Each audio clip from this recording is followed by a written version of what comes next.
Salut à tous, soyez les bienvenus sur la chaîne qui déboîte. Vous vous souvenez de Robotime? C'était un fabricant de jouets à construire soi-même en bois, quelque chose de très noble, de très poétique aussi, de par les objets qu'on avait testés. Une boîte à bijoux que vous pouvez voir derrière moi, ou ici cette petite machine infernale là derrière mon pixel art, qui fait dévaler des billes dans un petit labyrinthe. C'était très charmant, c'était très poétique. Eh bien aujourd'hui, fuck la poésie! On va tester un putain de gros gun en bois qui tire des élastiques. Parce que la poésie, ça va bien 5 minutes. Allez, c'est parti pour le test. Que s'est-il passé chez Robotime? Est-ce que le patron est parti à la retraite et qu'il a été remplacé par un pro-Donald Trump? Je ne sais pas. Mais en tout cas, voilà, maintenant, chez Rocker Robotime, on trouve ce genre d'armes à feu en bois qui ont au moins le mérite d'être totalement inoffensives. Voilà, enfin ça tire des élastiques, donc faites quand même attention de ne pas tirer dans le visage de quelqu'un, ce serait quand même fâcheux, d'ailleurs je crois que c'est marqué quelque part sur la boîte, je ne sais plus, mais bon, on voit bien comment ça va fonctionner, hein. Donc on a le système ici, je vois un ressort là, donc il va y avoir une vraie mécanique à l'intérieur, et puis on voit les élastiques qui vont être tirés, alors non pas par le canon, mais par la partie où il y a le viseur qui se trouve au-dessus. Bon, bah ma foi, pourquoi pas. Donc il y a un vrai système de pompe. Donc est-ce que c'est pour passer d'un élastique à l'autre? Peut-être. Est-ce que ça tire un élastique à la fois? Je ne sais pas. J'ai un doute parce que là c'est marqué un tir, deux balles. Alors si ce qu'ils appellent les balles, ce sont les élastiques, ça devrait tirer deux élastiques à la fois. Je sais pas, on verra bien de toute façon, on va le monter, hein, donc on verra bien ce que ça donne à l'arrivée, sauf si je le foire et que je casse quelque chose, j'espère que non. On voit qu'il y a manifestement des petites cibles, des espèces de petits soldats ici en bois qu'il faudra dégommer. Bah c'est rigolo, ouais, pourquoi pas. Je suis sûr que c'était marqué quelque part qu'il fallait pas tirer dans les yeux, mais... Ah, ça, c'est là, c'est là. Don't aim at face or eyes. Ne visez ni le visage ni les yeux. Voilà, c'est marqué en anglais, ça c'est... Mais tout est marqué en anglais sur l'emballage, donc c'est un petit peu embêtant, faites gaffe. Ça n'a pas l'air hyper compliqué à monter, 3 étoiles, mais j'ai à chaque fois eu 3 étoiles, donc je commence à me méfier un petit peu de ça. C'est emballé dans du cellophane, on va tout de suite procéder au déboîtage. Vous voyez, c'était un test en blind, hein. Je ne l'ai pas décelé avant. Voilà, bon, je sais un petit peu à quoi m'attendre, hein. C'est toujours un petit peu la même chose, ces machins-là.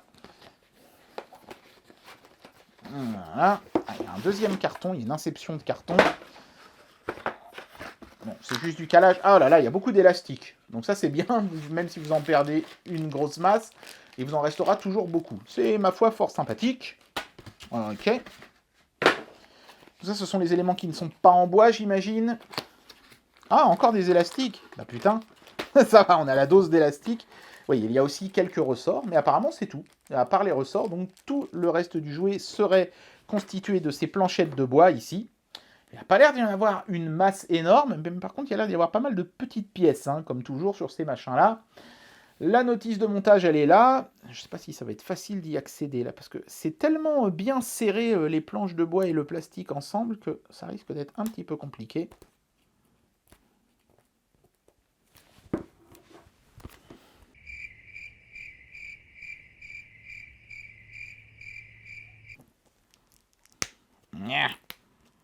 Ça y est, ça vient. Hop, voilà. Ok, donc on trouve un petit peu de papier de verre, une sorte de petite carte de satisfaction de garantie, et la notice qui est assez petite par rapport à ce que j'avais l'habitude d'avoir chez Robotime. Donc il y a assez peu d'étapes, 10 semble-t-il. Donc ouais, je suis plutôt rassuré, ça devrait pas être hyper long à monter, parce que souvent ces machins-là, c'est très time consuming, hein, comme dirait l'autre. Là, ça m'a l'air d'aller.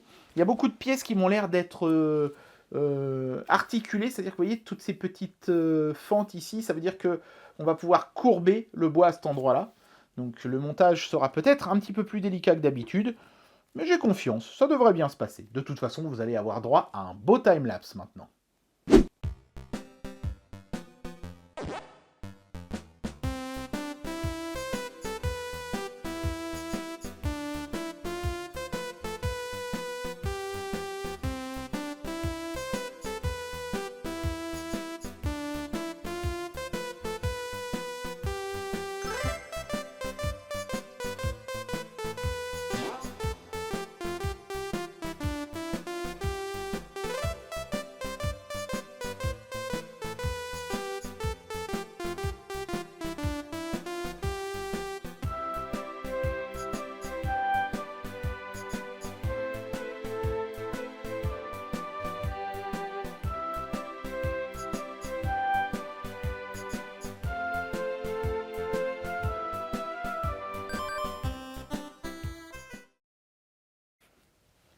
Et voilà le produit fini. Temps de montage, très exactement 1h34. Hein. Bon, après, vous serez peut-être plus ou moins rapide que moi. J'ai été obligé de m'y reprendre à un moment, puisque une des pièces du fusil à pompe, je l'ai mis dans le rail du haut au lieu du rail du bas, donc il a fallu démonter. Mais heureusement, c'est assez simple à démonter le flingue. Il faut juste enlever les 2 stoppers qui se trouvent ici. Et ensuite, c'est juste des éléments, vous voyez, montés en sandwich. Donc on peut facilement revenir à un des éléments qu'on avait loupé, même si c'est toujours un peu pénible sur ce genre de truc, mais ça va. L'un des plus gros soucis que j'ai eu, c'est avec ces 4 pièces-là qui sont courbées, parce qu'elles cassent super facilement. Je vous laisse admirer la quantité de casse que j'ai fait sur ces pièces. Il y en avait besoin de seulement 4, et vous voyez, eux, ils en ont mis 9. Et il m'en reste plus qu'une d'intacte, toutes les autres, je les ai pétées. 3 pardon, en faisant le montage, il y en a 3 qui me sont restés dans les doigts, et la 4e, j'avais tout fini, mais j'ai appuyé dessus un peu accidentellement, et ça l'a cassé. Et ça veut dire que même une fois que le truc est fini de monter, eh ben, si vous appuyez un peu trop fort sur un de ces éléments-là, vous allez le casser. Donc si vous comptiez offrir ça à un gamin, il faudra bien lui expliquer qu'il ne faut pas qu'il touche à cet endroit-là sur le gun, sinon vous allez vite casser toutes les balles, et bon, c'est purement ornemental, hein, elles servent à rien d'autre qu'à faire joli. Mais bon, c'est toujours un petit peu dommage de casser un élément comme ça sur un jouet comme ça. Après, la mécanique est assez simple, et ça fait un peu peur d'ailleurs de se dire qu'un gun, ça a une mécanique aussi simple. Il n'y a vraiment que 4 pièces. Hein. Bon, il y a le piston comme ça du fusil à pompe. Et puis sinon, bah, ici, vous avez ce qui sert de chargeur pour les élastiques, vous voyez, donc, qui est monté sur un axe. Et ici, vous avez une pièce qui sert on pourrait dire, de percuteur, hein, pour larguer les élastiques. Et vous voyez, ça enclenche la gâchette qui, elle aussi, est montée sur un ressort. Donc il y a 3 ressorts et 2 engrenages. C'est vraiment hyper basique. Ça fait vraiment flipper de se dire qu'un gun, c'est aussi simple et que finalement, n'importe qui pourrait en construire un dans sa cave, quoi. Ils ont mis un ressort de rab de chaque, c'est bien. Les pièces de bois, bon, bah, je vous l'ai dit, suffisamment de rab, mais il faudra quand même faire gaffe.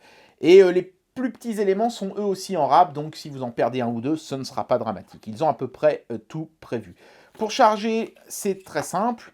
On prend alors 1 ou 2 élastiques. Eux, ils suggèrent d'en mettre 2, mais moi, je vais en mettre que 1. Je trouve que c'est plus fun d'en mettre que 1. On le passe, hop, au niveau du petit engrenage ici. On tourne. Hop, voilà. Donc là, la munition est chargée. On peut en mettre une deuxième.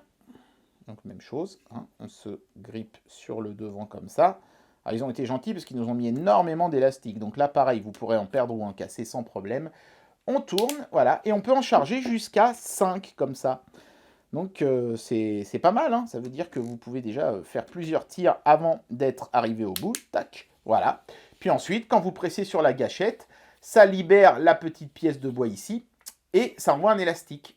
Alors là, il ne se passe rien parce qu'il faut d'abord enclencher la pièce de bois en poussant. Vous allez voir ce qui va se passer en haut. Tac. Maintenant, si j'appuie, ça va tirer. Poum. Voilà. Ah, je ne l'avais pas bien poussé. Tac. Bim. Tac. Et bim. Ça fonctionne. Voilà. Il faut bien tirer vers l'arrière, hein, pour que la pièce de bois s'enclenche bien ici, mais c'est normal, hein. C'est un vrai fusil à pompe après tout, hein. Si vous êtes mou du genou, ça va pas marcher. Non, c'est un chouette petit jouet, pour peu évidemment qu'on trouve ça cool d'avoir un gun entre les mains, quoi. Et bien voilà, c'était le test de ce Terminator M870, oui, c'est comme ça qu'il s'appelle, de chez Robotime, un chouette gun en bois. Bah, pour ceux qui se disent c'est pas bien de donner des pistolets aux enfants, dites-vous bien qu'au moins maintenant, bah, ils sauront comment ça marche. Ce qui est limite pire maintenant que j'y pense. Enfin, en tout cas, j'espère que cette vidéo vous aura plu. Et moi, je vous dis à très bientôt pour un prochain test. Allez, tchuss!